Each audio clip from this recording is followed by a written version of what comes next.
Meus queridos alunos do sexto ano, aqui é o professor Gabriel, tranquilo? Espero que vocês tenham lido o capítulo 3 do livro, Os Modos de Vida dos Primeiros Grupos Humanos, e tenham feito os exercícios.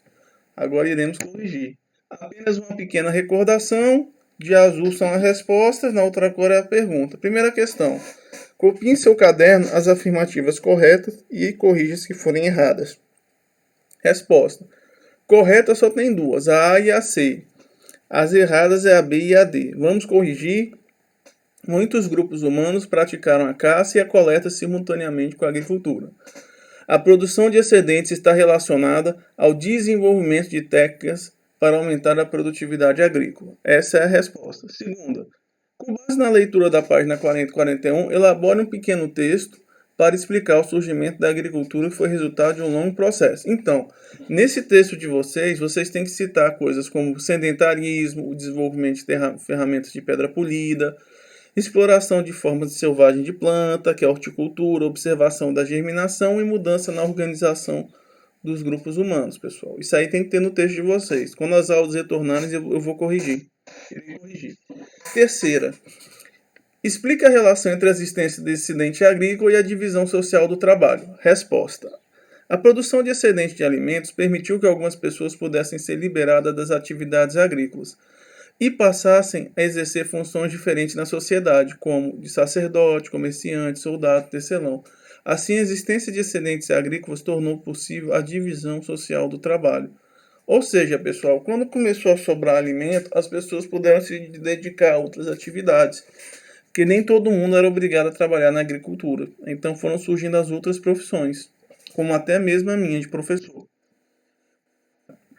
O texto a seguir trata de uma descoberta que transformou a vida do ser humano. Leia-o para realizar a atividade proposta. A. Qual a descoberta que o texto se refere? Quando ela teria ocorrido? Resposta: o texto, vocês lendo, vocês vão observar que fala da descoberta do fogo, que teria ocorrido entre 1 milhão e 700 mil anos. Não se sabe se foi o Homo erectus ou o Homo habilis. B. Como, segundo o texto, essa descoberta pode ter acontecido? Que outras hipóteses poderiam explicar essa descoberta? Resposta: o ser humano pode ter descoberto o uso do fogo observando as árvores atingidas por raios, atividades vulcânicas ou a queima de petróleo que brotava das jazidas. C. Que benefícios, segundo o texto, essa descoberta trouxe para a vida humana? Cite exemplos de como essa descoberta está presente no nosso cotidiano. Resposta: o fogo permitiu cozinhar os alimentos, iluminar os ambientes, afugentar os predadores e aquecê-los no frio. Exemplos do uso do fogo no nosso dia a dia, como fusão dos metais, produção de cerâmica e preparo de alimentos. 5. Em grupo, leiam o texto a seguir e aponte a semelhança e diferença entre a prática da coivara e o sistema de cultivo de corte e queimada. Resposta, pessoal. A coivara praticada por populações tradicionais é muito semelhante ao sistema neolítico de plantio. Ponto. Nos dois casos, há o corte de árvores para abrir uma clareira na floresta, seguido da queima da área.